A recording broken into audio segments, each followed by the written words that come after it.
warahmatullahi wabarakatuh. Waalaikumsalam warahmatullahi wabarakatuh. Let's pray together before we start class today. Bismillahirrahmanirrahim. Rabbi shrah li sadri wa yassir li amri wahlul 'uqdatam min lisani yafqahu qawli.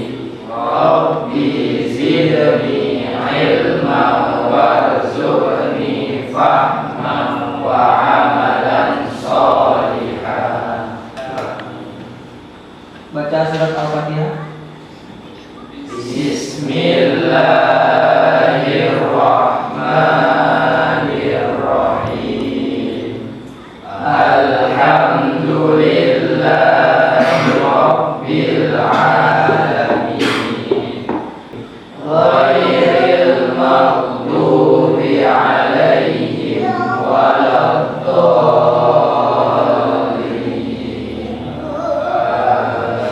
Baik anak-anak, sebelum kita belajar untuk menambah semangat kita, mari kita sama-sama menyanyikan lagu kebangsaan Indonesia Raya.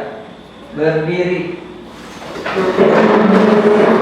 2, 3. Indonesia tanah airku, tanah tumpah darahku.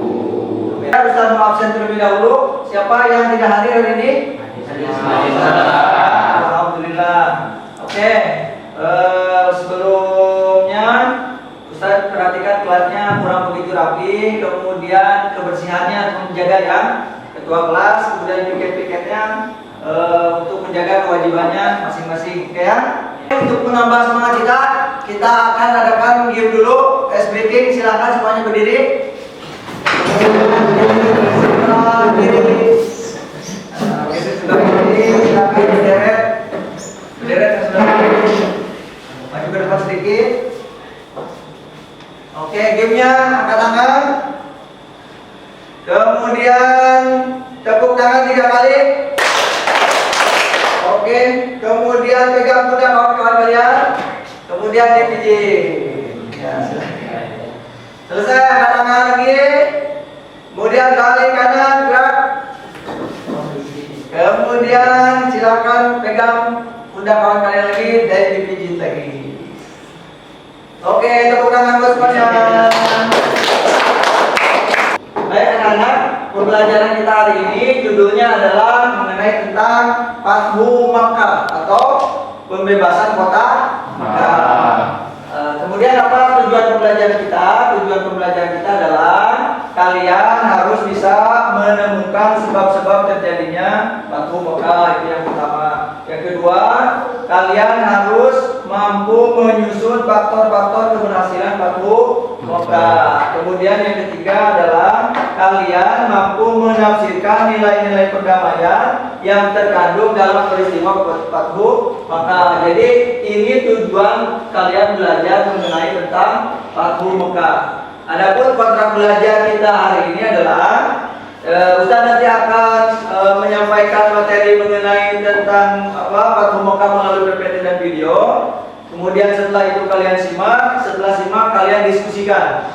Ya, kalian diskusikan. Kita buat 4 kelompok untuk berdiskusi. Setelah diskusi hasil diskusinya kalian catat, kemudian kalian paparkan di depan kelas di kelompoknya masing-masing. Saya paham ya? Oke. Sebelum kita mulai pembelajaran ini, kita akan adakan berita terlebih dahulu untuk menguji kemampuan kalian, kemampuan dasar kalian mengenai tentang Fathu Makkah. Silakan dicari di internetnya kahoot.it.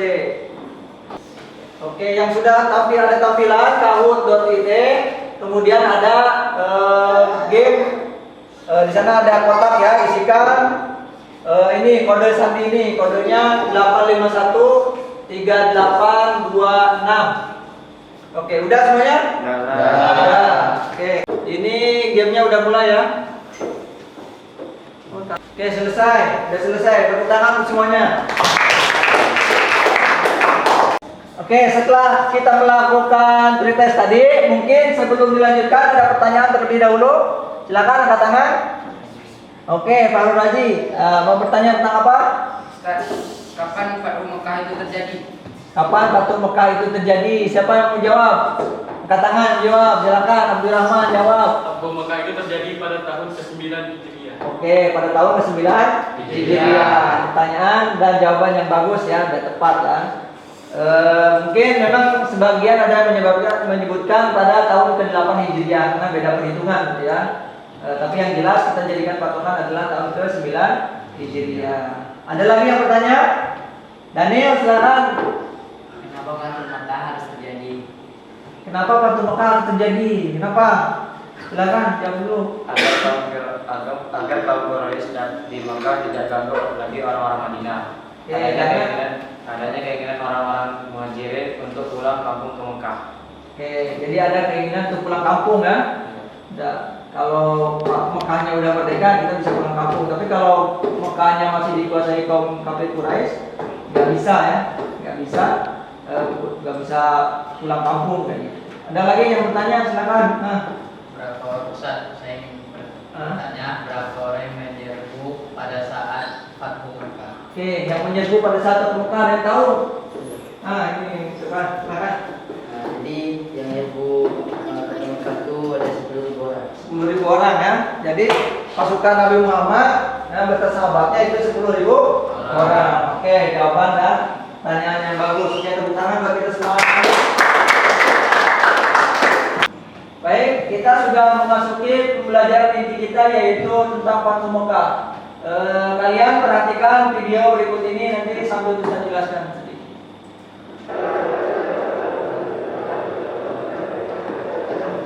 Ini adalah kondisi orang Mekah. Anggap saja simulasi ya, simulasi bukan kejadian nyatanya seperti ini. Simulasinya seperti ini. Jadi ini orang-orang Madinah, Muhajirin dan Ansor, yaitu sebanyak 10.000 orang tadi menyerbu kota Mekah. Nah, ini adalah kondisi orang-orang Mekah. Ketika melihat umat Islam menyerbu, mungkin ada yang ketakutan dan sebagainya. Kita akan melihat PowerPoint tentang Fathu Mekah. Coba diperhatikan ke depan sedikit. Apa yang dimaksud dengan Fathu Mekah? Nah, Fathu Mekah menurut istilah adalah pembebasan kota Mekah. Bahasa Arabnya Fathu Mekah ya. Fatha mim kaf ta marbutoh. Ini tulisannya seperti ini.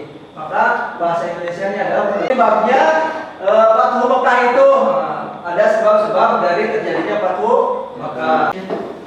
Oke, selanjutnya kita seperti biasa adakan diskusi mengenai tentang Fathu Mekah. Silakan kalian berhitung berapa 4 orang ya.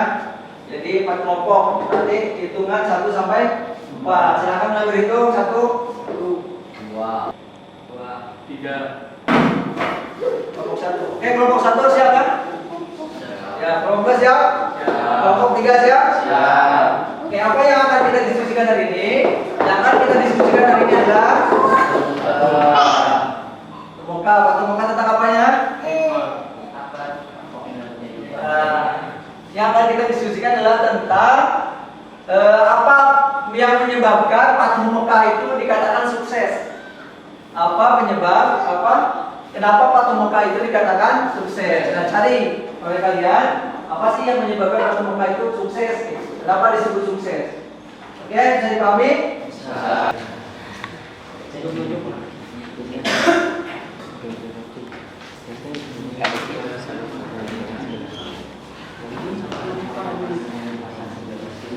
Selesai diskusinya? Ya. Oke, untuk yang pertama presentasi itu kelompok 1. Silakan kelompok 1 untuk membacakan hasil diskusinya. Yang pertama itu adalah kekompakan umat Islam. Kekompakan umat Islam itu yang menyebabkan Fathu Mekah itu dikatakan sukses. Kalau tidak kompak maka niscaya tidak Fathu Mekah akan gagal. Terus Yang kedua kerjasama. kerjasama. Kenapa ada kerjasama? bahu membahu di antara umat Islam. Kalau nggak kerjasama, Sukses nggak saya sukses. sukses ya. Ada lagi? Yang ketiga, tidak ada pertumpahan darah. Tidak ada Karena kalau ada pertumpahan darah dan tidak dikatakan sukses. Jadi Fatu Mekah itu tidak ada pertumpahan. Nah. Oke, kelompok lain ada yang bertanya? Silakan kelompok dua bertanya. Kalau menurut saya, kalau terjadi pertumpahan darah, asal Islam menang juga pasti dikatakan sesat. Oke, katanya kalau kalau terjadi pertumpahan darah pun kalau Islam menang katanya sukses, benar anggapannya. Benar, tapi akan lebih sukses kalau hatinya yang buruk, maka tidak akan terjadi pertumpahan darah. Oke. Dan buktinya memang tidak terjadi pertumpahan darah. Oke, jadi kalau hatinya yang didapatkan nggak akan pertumpahan darah ya. Oke, tepuk tangan untuk kelompok pertama. Lanjut aja langsung ke kelompok kedua. Silakan kelompok dua untuk memaparkan hasil diskusinya. Silakan kelompok dua. Untuk menjelaskan penyebab suksesnya Fathu Mekah. Yang pertama itu penyebab suksesnya Fathu Mekah yaitu adanya cita bersama antara kaum Muhajirin dan Ansor untuk meraih kemerdekaan. Yang kedua yaitu adanya pertolongan dari Allah Subhanahu wa taala. Karena dengan tidak ada pertolongan Allah, maka tidak akan sukses Fathu Mekah itu. Oke, tepuk tangan. Pasti ya. Dari Allah Subhanahu wa taala. Oke, ada yang bertanya? Silakan kelompok satu bertanya. Ya, silakan. Kenapa dikatakan merdeka?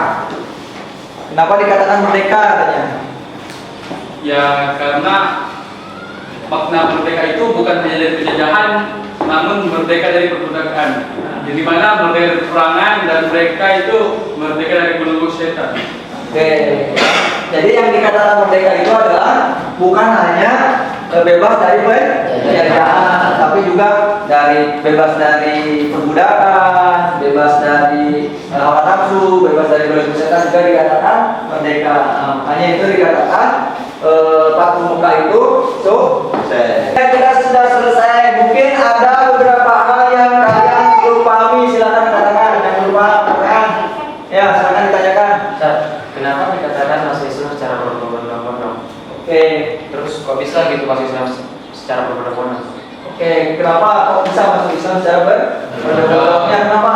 Ya karena mereka itu masuk agama Islam tanpa unsur paksaan dan karena setelah melihatnya baiknya umat Islam pada mereka dan juga banyak sekali umat kafir Quraisy itu yang masih Islam disebabkan hal itu. Jadi karena umat Islam maaf, kayak gitu kan? Kemudian kita bahas umat Islam, mereka tahu ternyata umat Islam itu baik kayak gitu. Jadi mereka masuk Islam secara berbondong-bondong. Ada dijelaskan di dalam Al-Quran surat Al-Fatihah. kan satu lagi An-Nasr ya. Al-Fatihah itu inna fatahna laka fatham mubina. Satu lagi ada An-Nasr idza jaa An-Nasrullah. Bunyinya ada berbondong-bondong. Oke anak-anak, kita sudah menyelesaikan pembelajaran kita. Saatnya kita menyimpulkan pembelajaran kita hari ini. Oke, kira-kira kesimpulannya apa? Kenapa Fathu Mekah itu dikatakan sukses? Yang pertama, kenapa? Kompak. Karena kompak. Kalau nggak kompak, ya gimana mau sukses kan? Fathu Mekah. Misalnya bercerai-berai mau. Contohnya kan seperti perang perang Uhud ya kan, itu nggak kompak itu salah satu contohnya. Maka nggak sukses perang itu, kalah. Kemudian yang kedua apa? Rasanya. Kan senyap. Jadi Fathu Mekah itu tidak ketahuan gitu ya, tidak ketahuan oleh orang-orang Mekah. Kalau ketahuan apa yang terjadi? Kan ada peperangan ya kan, udah disiapkan dulu di Mekah nanti kayak seperti perang Khandaq. Kan dari Mekah menyerang ke Madinah itu ketahuan sama Nabi Muhammad, kemudian Madinah dipersiapkan. Tapi Fathu Mekah itu senyap, tidak ketahuan. Nah, itu yang menyebabkan sukses. Kemudian apa? Tambahan iman Islam, sabar gitu kan, nunggu kapan nih waktunya balik kampung kayak gitu kan. Kemudian apa lagi? Kalau nggak pemaaf nih saya pertumpahan darah kayak gitu, pasti banyak yang dieksekusi, banyak yang dibunuh, gitu kan? Iya, kalau kita dendam bagaimana? Ini paman saya dulu, ini yang membunuh bapak saya dulu, pasti balas dendam. Tapi umat Islam itu kemudian apa? Secara berbondong-bondong. Itu dikatakan anak. Setelah pembelajaran ini, apa yang bisa kalian laksanakan? Apa yang bisa kalian lakukan? Kita setelah mempelajari ini kita bisa menjadi seorang yang tuman, kita bisa jadi orang yang sabar, kita bisa jadi orang yang tabah. Kemudian banyak sekali hal-hal yang bisa kalian refleksikan, bisa kalian amalkan dengan kita setelah mempelajari Fathul Mekah. Inilah pembelajaran kita hari ini telah selesai. Sebelum pulang kita baca hamdalah dan doa kafaratul majlis bersama-sama. Alhamdulillahi Rabbil Alamin. Subhanakallahumma wa bihamdika asyhadu an la ilaha illa anta astaghfiruka wa